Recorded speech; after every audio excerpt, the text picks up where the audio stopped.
નમસ્કાર news at 7 માં આપનું સ્વાગત છે। શરૂઆત કરીએ મુખ્ય સમાચારથી। 21 તોપની સલામી સાથે ભારતના 14મા રાષ્ટ્રપતિ તરીકે રામનાથ કોવિંદે ગ્રહણ કર્યા શપથ। માટીના કાચા ઝૂંપડામાં બાળપણથી માંડી રાયસીના હિલ્સ સુધીની જીવન સફરનો નમ્ર ઉલ્લેખ કરવા સાથે તેમણે હોદ્દો સંભાળ્યો।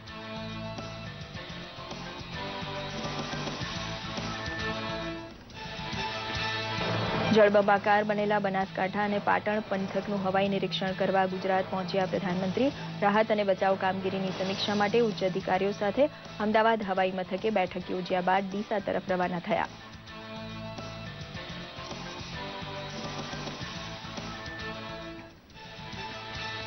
મુખ્યમંત્રી વિજય રૂપાણીએ દિલ્હીમાં પ્રધાનમંત્રી મોદીને મેઘ હોનારતનો અહેવાલ આપતા સ્વનિરીક્ષણ માટે તૈયાર થયા પ્રધાનમંત્રી। હોનારતના સંકટમાંથી ઉગારવા ભરપૂર મદદ કરશે મોદી સરકાર।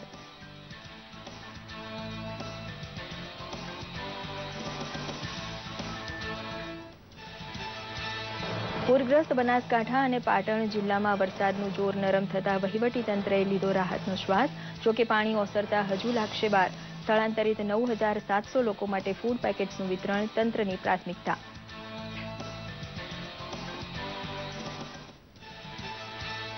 પાણી ઓસરતા સરકાર સમક્ષ મોટો પડકાર છે ગંદકી દૂર કરવાનો। કાદવ કિચડથી બીમારી ન ફેલાય અને પૂરતી આરોગ્ય સેવા મળી રહે એના પર વહીવટીતંત્રનો મુખ્ય જોગ। નુકસાનગ્રસ્ત રસ્તાઓની મરમ્મતને પણ અગ્રિમતા।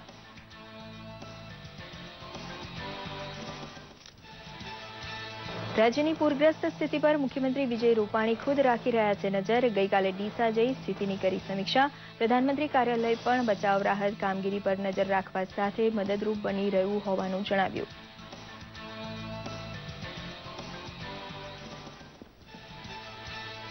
ઉત્તર ગુજરાતમાં ભારે વરસાદથી રેલ વ્યવહાર ખોરવાયો। 28 જુલાઈ સુધી કુલ 17 ટ્રેનો સંપૂર્ણ રદ, 6 ટ્રેનો આંશિક રીતે રદ। અમદાવાદ, મહેસાણા, પાલનપુર અને રાજસ્થાન જતી ટ્રેનોને અસર।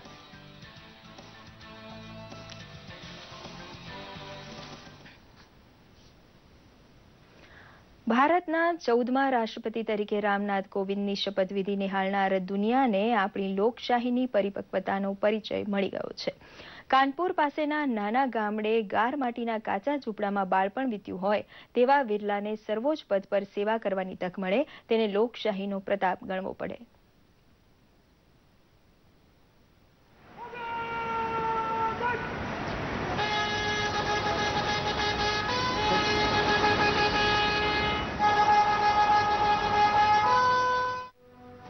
ભારતના 14મા રાષ્ટ્રપતિ તરીકે રામનાથ કોવિંદે શપથ ગ્રહણ કર્યા ત્યારે 21 તોપોની સલામી આપવામાં આવી હતી।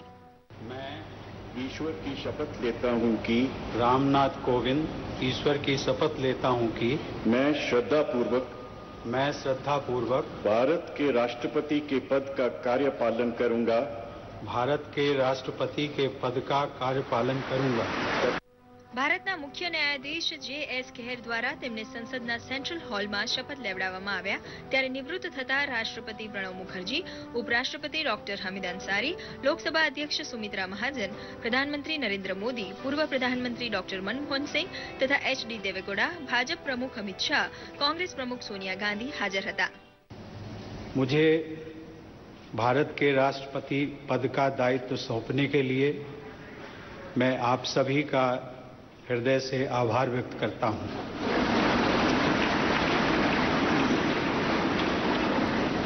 मैं पूरी विनम्रता के साथ इस पद को ग्रहण कर रहा हूं।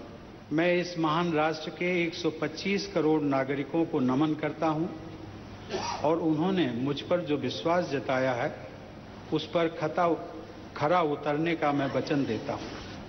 मुझे इस बात का पूरा एहसास है कि मैं doctor Rajendra Prasad, doctor Sarvepalli Radhakrishnan, doctor A P J. Abdul Kalam और मेरे पूर्ववर्ती श्री प्रणब मुखर्जी, जिन्हें हम स्नेह से प्रणबदा कहते हैं, जैसी विभूतियों के पद चिन्हों पर चलने जा रहा हूं। साथियों, हमारी શપથવિધિ બાદ રાષ્ટ્રપતિ કોવિંદે જણાવ્યું હતું કે ભારતની અનેકતામાં એકતાની સંસ્કૃતિ અનોખી છે અને દુનિયા તેને સલામ કરે છે। देश की सफलता का मंत्र उसकी विविधता है। विविधता ही हमारा वो आधार है जो हमें अद्वितीय बनाता है। इस देश में हमें राज्यों और क्षेत्रों, पंथों, भाषाओं, संस्कृतियों, जीवन शैलियों जैसी कई बातों का सम्मिश्रण देखने को मिलता है। हम बहुत अलग हैं, लेकिन फिर भी एक हैं और एकजुट हैं। 21મી સદીનું ભારત સમર્થ દેશ તરીકે દુનિયાનું માર્ગદર્શન કરશે તેવો આત્મવિશ્વાસ શ્રી કોવિંદે રજૂ કર્યો હતો। हम 21वीं सदी के दूसरे दशक में हैं, वो सदी जिसके बारे में हम सभी को भरोसा है कि ये भारत की सदी होगी। भारत की उपलब्धियां ही इस सदी की दिशा और स्वरूप तय करेंगी। हमें एक ऐसे भारत का निर्माण करना है जो आर्थिक नेतृत्व देने के साथ ही नैतिक आदर्श भी प्रस्तुत करे। हमारे लिए ये दोनों मापदंड कभी अलग नहीं हो सकते। ये दोनों जुड़े हुए हैं और इन्हें हमेशा जुड़े ही रहना होगा। રાષ્ટ્રપતિ રામનાથ કોવિંદે કહ્યું હતું કે વિશ્વને નડતી તમામ સમસ્યાનું સમાધાન ભારતના સાંસ્કૃતિક અને આધ્યાત્મિક વારસા પાસે છે। पूरा विश्व भारतीय संस्कृति और भारतीय परंपराओं की तरफ आकर्षित है। विश्व समुदाय अंतर्राष्ट्रीय समस्याओं के समाधान के लिए हमारी तरफ देख रहा है, चाहे आतंकवाद हो, काले धन का लेन देन हो या फिर जलवायु परिवर्तन। वैश्विक परिदृश्य में हमारी जिम्मेदारियां भी वैश्विक हो गई हैं। यही भाव हमें हमारे वैश्विक परिवार से, विदेश में रहने वाले मित्रों और सहयोगियों से, दुनिया के अलग अलग क्षेत्रों में रहकर अपना योगदान दे रहे प्रवासी भारतीयों से जोड़ता है। यही भाव हमें दूसरे देशों की सहायता के लिए तत्पर करता है। શપથવિધિ અગાઉ શ્રી કોવિંદ રાષ્ટ્રપતિ ભવન પહોંચ્યા હતા, જ્યાં નિવૃત્ત થવા જઈ રહેલા રાષ્ટ્રપતિએ તેમનું સ્વાગત કર્યું હતું। દૂરદર્શન સમાચાર, અમદાવાદ। દર્શક મિત્રો, સમગ્ર ગુજરાતમાં પૂરનો પ્રકોપ છે અને એના લીધે પ્રધાનમંત્રી આજે ખાસ ગુજરાતની મુલાકાતે આવ્યા છે। તો તેમની આ મુલાકાત અંગે વધુ વિગતો માટે ચાલો જોઈએ અમારા સંવાદદાતા નવલ સંઘ પરમાર સાથે। જી નવલ, પ્રધાનમંત્રી આજે ગુજરાતની મુલાકાતે છે અને આજે ખાસ એક હવાઈ નિરીક્ષણ કરી અને ત્યારબાદ બેઠક યોજવાના હતા, તો શું વધુ વિગતો આવી રહી છે આ બેઠક અંગે?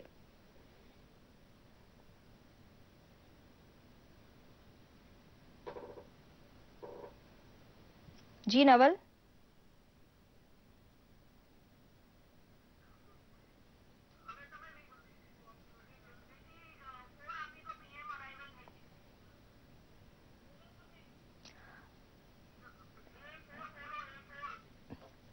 જી નવલ, લાગે છે સંપર્ક નથી થઈ શક્યો। આપણે બુલેટિનમાં આગળ વધીશું। પૂર સંકટનો ક્યાસ કાઢવા માટે તાબડતોબ અમદાવાદ પહોંચેલા પ્રધાનમંત્રી નરેન્દ્ર મોદીનું હવાઈ મથકે સ્વાગત કરવા માટે મુખ્યમંત્રી અને ઉપમુખ્યમંત્રી સહિત વરિષ્ઠ અધિકારીઓ હાજર હતા। ગુજરાત સરકાર દ્વારા પૂર સંકટને પગલે ઊભી થયેલી પરિસ્થિતિને પહોંચી વળવા માટે હાથ ધરાયેલી કામગીરીથી પ્રધાનમંત્રીને વાકેફ કરવા માટે હવાઈ મથકે ખાસ બેઠક યોજાઈ હતી।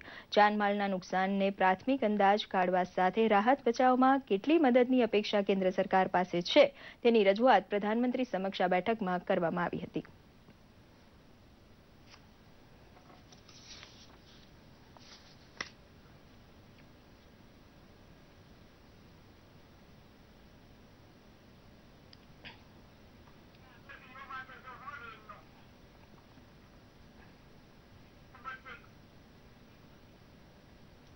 બનાસકાંઠામાં મેઘે ખમૈયા કરતા હાલ પૂરના પાણી ઓસરવા માંડ્યા છે, ત્યારે તંત્ર દ્વારા રાહત અને બચાવની કામગીરી પૂરજોશમાં શરૂ કરાઈ છે। છેલ્લા 24 કલાક દરમિયાન બનાસકાંઠા જિલ્લામાં પૂરના પાણીમાં ફસાયેલા 1000થી વધુ લોકોને બચાવી લેવામાં આવ્યા છે, જ્યારે સલામતીના આગોતરા પગલા તરીકે 46000થી વધુ લોકોને સલામત સ્થળે ખસેડવામાં આવ્યા હતા। રાજ્ય સરકારના તમામ વિભાગોના અધિકારીઓ ખડે પગે છે। જોઈએ એક રિપોર્ટ। પાટણ અને બનાસકાંઠામાં વરસાદે વિરામ લેતા પૂરના પાણી ઓસરવા માંડતા એનડીઆરએફની ટીમ અને તંત્ર દ્વારા રાહતની કામગીરી તાબડતોબ શરૂ કરી દેવાઈ હતી। લોકોની સલામતી અને જાનમાલની ચિંતા કરીને ફૂડ પેકેટ્સ ટેન્કરો દ્વારા પીવાનું શુદ્ધ પાણી પહોંચાડવાની કામગીરી પૂરજોશમાં શરૂ કરાઈ છે। ગાંધીનગર, મહેસાણા ઉપરાંત અન્ય જિલ્લાઓમાંથી 6 લાખ જેટલા ફૂડ પેકેટ્સ અને પીવાના પાણીના પાઉચ રવાના કરવામાં આવ્યા હતા, તો અન્ય સામાજિક સંસ્થાઓ દ્વારા પણ ફૂડ પેકેજિંગ તૈયાર કરીને મોકલવામાં આવી રહ્યા છે। અમદાવાદ ગુરુકુળના વિદ્યાર્થીઓ દ્વારા 3000 જેટલા ફૂડ પેકેટ્સ તૈયાર કરી મોકલવામાં આવ્યા હતા। એને અહીંયા ગુરુકુળમાં સંતો, વિદ્યાર્થીઓ, યુવાનો દ્વારા ફૂડ પેકેટો અત્યારે તૈયાર કરવામાં આવે છે। ખાસ કરીને તીખી પૂરી અને મગજના લાડુડીના 3000 પેકેટો તાત્કાલિક ધોરણે તૈયાર કરી અને ત્યાં મોકલવાનો અમે બંદોબસ્ત કરીએ છીએ. જ્યારે જ્યારે કુદરતી આફત આવે છે ત્યારે સ્વામિનારાયણ ગુરુકુળ SCVP દ્વારા કાયમને માટે અમારા શુભ પ્રયાસો રહે છે અને હજુ પણ ભવિષ્યની અંદર આ ભાઈઓને જે કાંઈ જરૂરિયાતની વસ્તુઓ છે એ પણ સંસ્થા દ્વારા અમે એના પેકેટો બનાવી અને એ લોકોને મોકલવા માટેના શુભ પ્રયત્ન કરીશું. ઉત્તર ગુજરાતની પૂરની સ્થિતિમાં લશ્કરના જવાનો પણ વહીવટી તંત્રને ખડે પગે રહી મદદ કરી રહ્યા છે. ધ્રાંગધ્રા મિલિટરી સ્ટેશનના ગોલ્ડન કટાર ડિવિઝનની આર્મી કોલમમાં શિહોરી ગામમાં ફસાયેલા 60 જણાને રેસ્ક્યુ કરી બચાવી લેવાયા હતા. અન્ય 50ને પણ સલામત રેસ્ક્યુ કરવાની કામગીરી હાથ ધરાઈ હતી. આ ઉપરાંત રાધનપુરના મસલી ગામે ફસાયેલા 20 લોકો અને સમી તાલુકાના ખરચારિયા ગામના 14 લોકોને એરફોર્સના હેલિકોપ્ટરમાં બચાવવાની કામગીરી કરાઈ હતી. બનાસકાંઠા જિલ્લાના સીપો ડેમ સહિત તમામ બંધો અને જળાશયો સલામત અને સુરક્ષિત છે. સોમવારે રાત્રે માઉન્ટ આબુ પર દિવસ દરમિયાન 30 ઇંચથી વધુ વરસાદ પડતા સીપો ડેમમાં 3,50,000 ક્યુસેક પાણીની આવક થઈ હતી. રાજ્યના 203 જળાશયોમાં અત્યારે સ્થાપિત સંગ્રહ શક્તિના 49.44% પાણી સંગ્રહાયેલું છે. દૂરદર્શન સમાચાર, અમદાવાદ. આણંદ જિલ્લાના તારાપુર પંથકમાં સાબરમતી નદીના પૂરનું પાણી ઠલવાતું હોવાથી ખંભાત તાલુકાના 2 અને તારાપુર તાલુકાના 12 ગામડા અસરગ્રસ્ત થયા છે. જિલ્લા કલેક્ટર ધવલ પટેલ તથા જિલ્લા વિકાસ અધિકારી અમિત યાદવની ટુકડીએ ગ્રામીણ વિસ્તારની મુલાકાત લઈ લોકોને સલામત સ્થળે ખસેડવાની કામગીરીનું નિરીક્ષણ કર્યું હતું. ધરોઈ ડેમમાંથી ગઈ મોડી રાત્રે 1.5 લાખ ક્યુસેક પાણી છોડાયા બાદ ડાઉનસ્ટ્રીમમાં સાબરમતી 2 ખાંડે વહેતી થઈ હતી અને અમદાવાદમાં વાસણા બેરેજના દરવાજા પણ ખોલી નાખવામાં આવતા નદીના વહેણનું જળસ્તર વધ્યું હતું. રાહત અને બચાવ ઉપરાંત તબીબી સારવારનો આગોતરો બંદોબસ્ત કરી લેવામાં આવ્યો છે.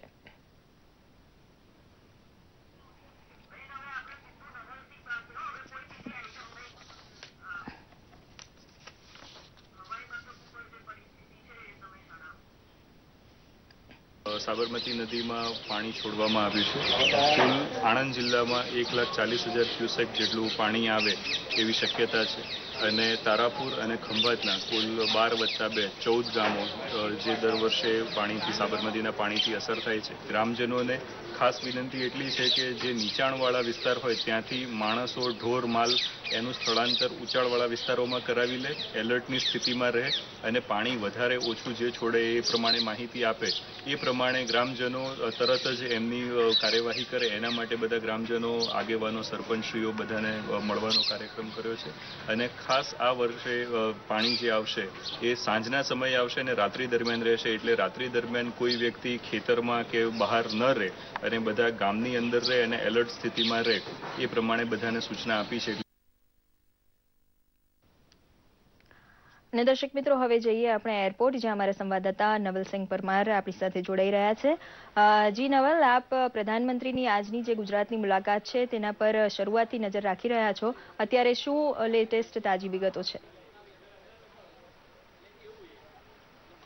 જી અર્પિતા, જેમ આજે સાંજના 4 વાગ્યાની આસપાસ પ્રધાનમંત્રી એક ભારતીય વાયુસેનાના ખાસ વિમાન દ્વારા દિલ્હીથી અમદાવાદ આવ્યા. અહીંયા આવી અને એમણે મુખ્યમંત્રી શ્રી વિજયભાઈ રૂપાણી, ઉપમુખ્યમંત્રી શ્રી નીતિનભાઈ પટેલ અને અન્ય કેબિનેટ મંત્રીઓ સાથે ગુજરાત સરકારના ઉચ્ચ અધિકારીઓ સાથે એક રિવ્યુ મિટિંગ લીધી. એ રિવ્યુ મિટિંગ આશરે 1 કલાક, 1.25 કલાક જેટલી ચાલી અને ત્યારબાદ એ રિવ્યુ મિટિંગ પછી 2 હેલિકોપ્ટર દ્વારા પ્રધાનમંત્રી, ઉપમુખ્યમંત્રી, મુખ્યમંત્રી ભૂપેન્દ્રસિંહ ચુડાસમા, કેબિનેટ મિનિસ્ટર અને ભૂતપૂર્વ મુખ્યમંત્રી આનંદીબેન પટેલ અને સાથે તેમની સાથે મહેસૂલ સચિવ પંકજ કુમાર, એમ આટલા લોકો 2 હેલિકોપ્ટર દ્વારા ઉત્તર ગુજરાતના પૂર અસરગ્રસ્ત વિસ્તારની હવાઈ સર્વેક્ષણ માટે નીકળ્યા.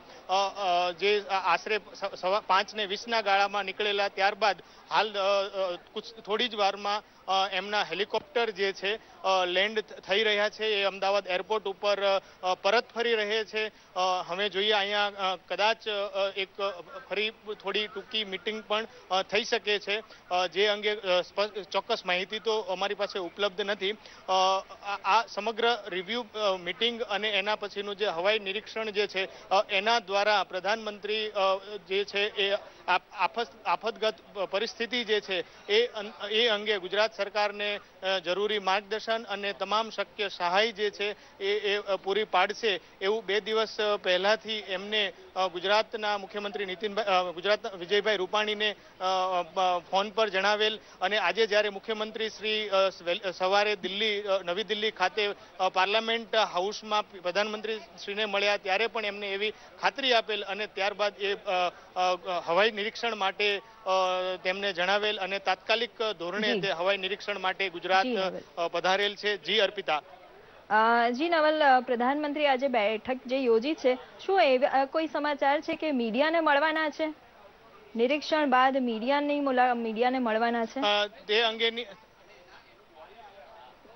તે અંગે કોઈ ચોક્કસ જાણકારી અમારી પાસે હાલ નથી, પરંતુ પ્રધાનમંત્રી અથવા તો તેમના ગયા બાદ ગુજરાત સરકાર તરફથી કોઈ મીડિયાને આજની મીટિંગ બાબતમાં જે છે બ્રીફ કરે એવી પૂરી સંભાવના છે. જી અર્પિતા. જી નવલ, આભાર આ માહિતી માટે અને વધુ વિગતો માટે અમે ફરી તમારી પાસે આવીશું. ખૂબ ખૂબ આભાર. સાબરકાંઠા જિલ્લામાં સાર્વત્રિક ધોધમાર વરસાદ પડતા મેશ્વો નદી 2 કાંઠે વહેતી થઈ છે. રાયસણ નવા ગામને જોડતા પુલ પર પાણી ફરી વળતા વાહન વ્યવહાર બંધ કરી દેવાયો છે. આ પુલ પર દર વર્ષે પાણી ફરી વળતા લોકોને ભારે હાલાકીનો સામનો કરવો પડે છે. પાણી ન ઓસરે ત્યાં સુધી વિદ્યાર્થીઓને અભ્યાસથી પણ વંચિત રહેવું પડે છે, જેના કારણે અહીં મોટા પુલ બનાવવાની લોક માંગ ઉઠી છે. તો મેશ્વો નદી પર આવેલા ગોરઠિયા ડેમમાં 3000 ક્યુસેક પાણીની આવક થતા ડેમના 8 દરવાજા 3 ફૂટ ખોલી દેવાયા છે, જેને પગલે નદી કાંઠાના મોટા ચીખલા, આંત્રોલી, તાજપુર કેમ્પ, સુલતાનપુર જેવા 20 ગામોને તંત્ર દ્વારા એલર્ટ કરાયા છે. હાલ નળાસણી નદી મેશ્વો નદીના કિનારે ઉભા છે. સામેથી નવા મોટુકા, ગુંદિયા, કુંસરી જવાનો રસ્તો બિલકુલ બંધ છે. આપણે જ્યાં ઉભા છે ત્યાં રણાસણ નવાનો પુલ છે તે સંપૂર્ણ પાણીમાં ગરકાવ થઈ ગયો છે. રણાસણથી નવા, મોટુકા, પુંસરી, ગુંદિયા જેવા ગામો હાલ. અત્યારે દર્શક મિત્રો આપણી સાથે જોડાયા છે ભરત ચૌધરી, અમારા સંવાદદાતા પાટણથી. જી ભરત, અત્યારે બનાસકાંઠા પાટણમાં પૂર બાદની પરિસ્થિતિ કેવી છે? રાહત બચાવ કામગીરી કેવી ચાલી રહી છે? જી, આજે સવારથી જે વરસાદે વિરામ લીધો છે એ પછી તંત્રએ તાબડતોબ જે રાહત સામગ્રી પહોંચાડવાની હતી એ કામગીરી શરૂ કરી છે. સૌથી મોટી પ્રાથમિકતા છે લોકોનો જીવ બચાવવાની. તો પાટણ જિલ્લામાં ભુજ ખાતેથી 2 BSFની ટીમ બોલાવી લેવાઈ છે અને જે પહોંચવાની તૈયારીમાં છે. તો એરલિફ્ટ કરીને રાધનપુરના મસાલી અને નવા રામપુરા ગામ પાસેથી 11 લોકોને બચાવી લેવાયા છે અને એમને સુરક્ષિત રીતે પાટણ પહોંચાડાયા છે. આ સિવાય પણ જે તંત્ર દ્વારા સલામત NDRFની ટીમ દ્વારા આજે બનાસકાંઠામાં 500 લોકોને અને પાટણમાં પણ 300 જેટલા લોકોને રેસ્ક્યુ કરી બચાવી લેવાયા છે.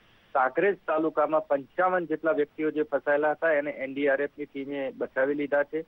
પાણી ઓસરી રહ્યા છે તેમ તંત્ર પણ તાબડતોબ જે મદદ પહોંચાડવાની થાય છે તે પહોંચાડી રહ્યું છે. 3 લાખ જેટલા ફૂડ પેકેટ અત્યારે બનાસકાંઠાની અંદર વહેંચણી થઈ ચૂકી છે અને બીજા પણ હજુ તમામ સેવાભાવી સંસ્થાઓ છે તે પણ આ કામમાં લાગી ગઈ છે અને ફૂડ પેકેટ અત્યારે બનાસકાંઠા અને પાટણ જિલ્લામાં વિતરણ કરવાનું ચાલુ કરાવી દીધું છે.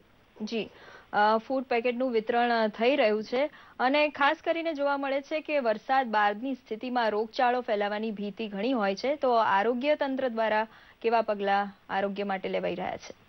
જે અત્યારે જે ફ્લડમાં ફસાયેલા લોકોનું હતું એમનું આરોગ્ય ચકાસણી પણ ચાલી રહી છે અને એ સિવાય પણ જ્યાં જરૂરિયાત પડે ત્યાં આરોગ્યની ટીમો પહોંચવા માટે સજ્જ છે. જો જ્યારે પણ ગામડાઓમાં જેવું પાણી ઓછું થશે તેવું જ આરોગ્ય અને સફાઈની કામગીરી ચાલુ થવાનું કલેક્ટરે પણ આદેશ આપ્યા છે અને તમામ પરિસ્થિતિને પહોંચી વળવા માટે તંત્ર અત્યારે સજ્જ છે. જી, બીજી પણ એક વાત કે વાહન વ્યવહાર અને રોડ રસ્તાના ધોવાણ ઘણા થતા હોય છે, તો એના સમારકામની કોઈ કામગીરી શરૂ થઈ છે એવી કોઈ વિગતો? અત્યારે તમામ પાટણ જિલ્લાના પંચાયતના રસ્તા અને બનાસકાંઠાના પંચાયતના જે રસ્તા હતા ત્યાં પાણી ફરી વળ્યા છે એટલે ત્યાં પહોંચી શકાય તેવું નથી, પરંતુ જેવા પાણી ઓસરશે તેવા રસ્તાઓ ચાલુ કરવાની પણ કામગીરીના આદેશ કલેક્ટર દ્વારા અપાયા છે પાટણ જિલ્લામાં. તો બનાસકાંઠામાં પણ જે મુખ્ય હાઈવે છે તેને ઝડપથી ચાલુ કરવા માટેના પ્રયત્નો ચાલુ છે. જી, આભાર ભરત આ તમામ માહિતી માટે. નર્મદા જિલ્લામાં વરસાદે અવિરત વરસતા જિલ્લાના લગભગ તમામ ડેમમાં નવા નીરની આવક થઈ છે. કરજણ ડેમ હાલ 63% જેટલો ભરાઈ ચૂક્યો છે. ડેડિયાપાડા, સાગબારામાં 1.5 થી 2 ઇંચ વરસાદ પડતા આ 107.85 મીટર સપાટી થઈ છે, જેના કારણે કરજણ ડેમમાં નવા નીરની આવક સાથે સ્ટોરેજ વધવાની આશા બંધાઈ છે. છેલ્લા અઠવાડિયાથી થઈ રહેલા વરસાદને કારણે ડેમ ભરાવા માંડતા કરજણ ડેમના અધિકારીઓમાં ખુશી વ્યાપી છે.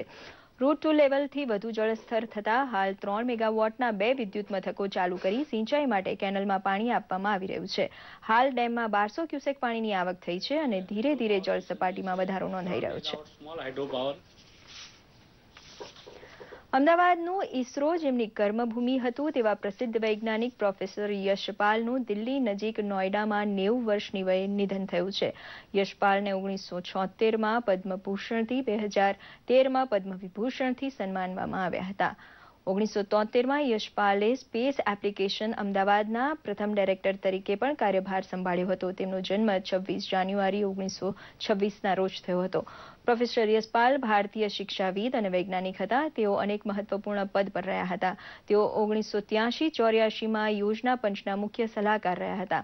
1986થી 1991 સુધી યુજીસીના ચેરમેન પદ પર રહ્યા હતા. 2007થી 2012 સુધી તેઓ જેએનયુના કુલપતિ રહ્યા હતા. તેઓ દૂરદર્શન પર વિજ્ઞાનના કાર્યક્રમ ટર્નિંગ પોઈન્ટમાં મુખ્ય વક્તા તરીકે રહ્યા હતા. ઉપર ભાર મૂકવો, એમણે ડીએસટીમાં જ્યારે ટર્નિંગ પોઈન્ટ અને એવા બધા કાર્યક્રમો કર્યા. એમને ખાસ કરીને બહુ શોખ હતો સામાન્ય લોકો સુધી વિજ્ઞાનને પહોંચાડવાનો. ત્યારે ગામડાના એક માણસે બહુ જ સારા વાક્યમાં એમને કહ્યું કે સાहब हम तो मानते हैं कि सूरज भगवान है, लेकिन आप जानते हैं कि सूरज भगवान है. સુગમ સંગીત ક્ષેત્રે ગુજરાતના પ્રતિભાવંત ગાયિકા હર્ષિદાબેન જનાર્દનભાઈ રાવલનું સોમવારે મોડી રાત્રે 76 વર્ષની વયે ટૂંકી માંદગી બાદ અમદાવાદમાં નિધન થયું છે. તેમની અંતિમ યાત્રા સવારે 9 વાગે તેમના નારાયણનગર સ્થિત નિવાસ સ્થાનેથી નીકળી હતી, જેમાં સાહિત્ય અને સંગીત જગતના અનેક અગ્રણીઓ જોડાયા હતા તથા દિવંગતને શ્રદ્ધાંજલિ અર્પી હતી. એકે લાલ દરવાજે તંબુ તાણ્યા, મણિયારો, ભીતરનો ભેરુ મારો, એકલા જ આવ્યા મનવા જેવા અનેક લોકપ્રિય ગીતો દ્વારા ગુજરાતી સુગમ સંગીત, ગુજરાતી ફિલ્મ સંગીત તથા ભક્તિ સંગીતમાં તેમણે મોટું યોગદાન આપ્યું હતું, જેને પગલે રાજ્ય સરકારના ગૌરવ પુરસ્કાર ઉપરાંત અનેક પુરસ્કારથી તેમને સન્માનિત કરાયા હતા.